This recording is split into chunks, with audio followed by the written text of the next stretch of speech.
Voyons précisément comment une autre grande marque, connue de tous, extrêmement puissante, très exposée, se positionne sur le sujet. Comment L'Oréal, car il s'agit de L'Oréal, tient-elle compte des nouvelles attentes du consommateur? Quels changements? Quelles attentes en matière de business? On va poser directement toutes ces questions à Hervé Naveloux. Soyez le bienvenu. Directeur général de L'Oréal France, merci. Merci d'être parmi nous. Bonjour. Ce changement de comportement, évidemment, vous l'avez observé, ça se matérialise comment dans votre secteur? Ce qu'on voit, alors je pense que c'est vrai dans beaucoup de secteurs, mais dans le nôtre ça l'est également, on voit comme tendance assez claire l'envie, le besoin des consommateurs de consommer de façon plus saine, plus responsable, aussi plus locale. Je pense que dans la consommation, la grande consommation en tout cas, c'est très clair.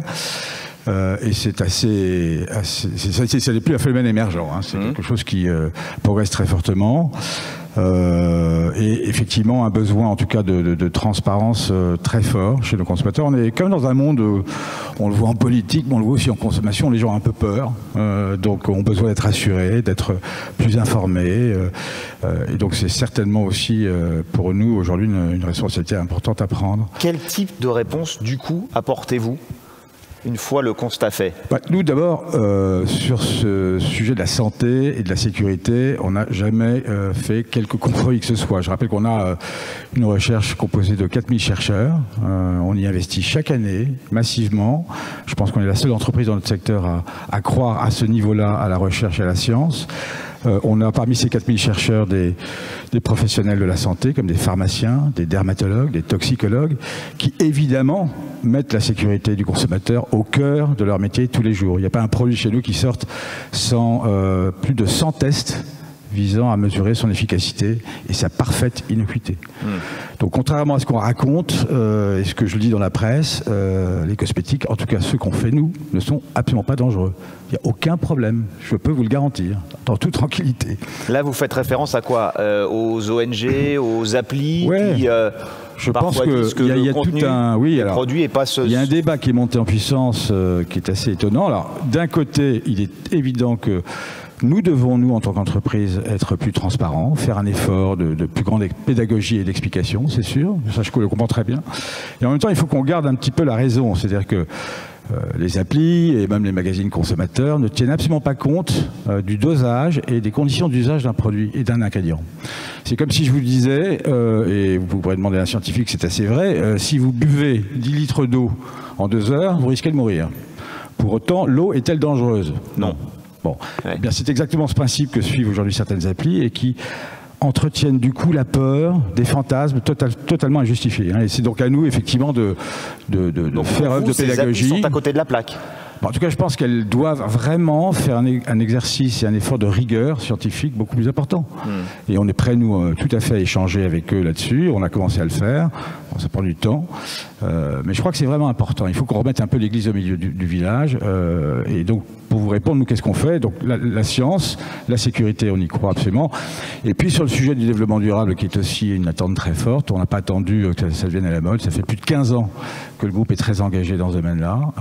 Ça se traduit comment dans vos usines? En fait, on a un programme qui s'appelle Sharing Beauty with All en anglais, donc partager la beauté avec tous, et qui effectivement adresse toute la chaîne de valeur, du sourcing des matières premières à la formulation, puis ensuite à la production et enfin à la consommation, avec l'objectif vraiment de chaque année faire des progrès réguliers et mesurés. On a, pour votre information, mis en place chez L'Oréal un indice qu'on appelle SPOT, qui mesure pour chaque produit son empreinte environnementale. Et on s'est fixé comme objectif chaque année d'améliorer, pour l'ensemble des produits que nous mettons sur le marché, d'améliorer cet indice.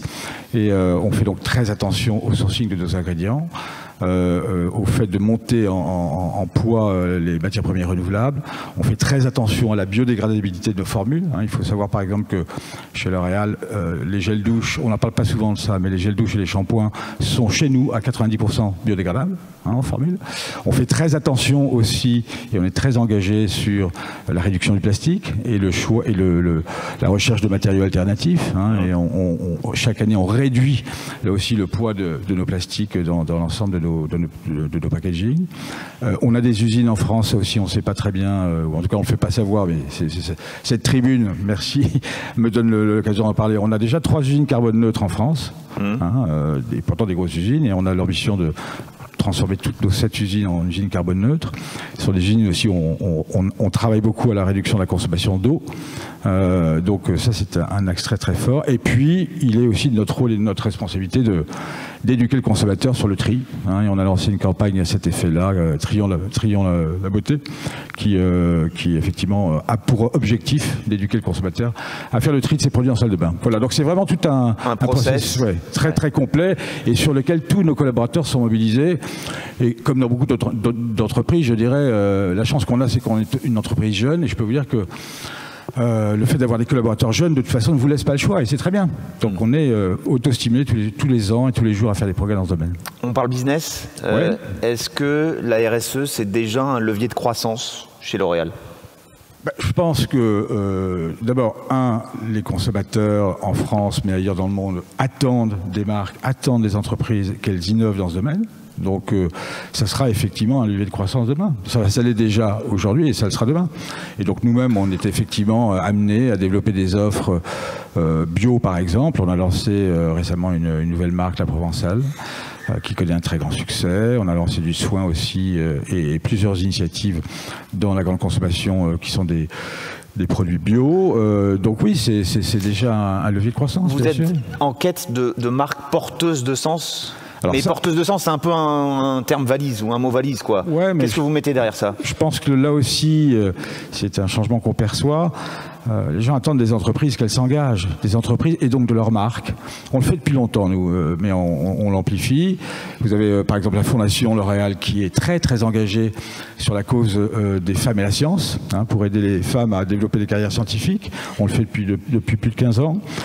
On a nos grandes marques comme Lancôme qui est engagée sur la lutte contre l'illettrisme, La Roche-Posay qui a développé tout un projet pour aider les femmes malades du cancer, L'Oréal Paris qui va bientôt sortir un nouveau projet visant à aider et assister les femmes dans des cas de violence. Donc oui, je pense qu'aujourd'hui, les gens, les consommateurs, les femmes, les citoyens attendent des entreprises et des marques qu'elles s'engagent de façon sincère, de façon régulière, de façon permanente, et je trouve ça plutôt bien.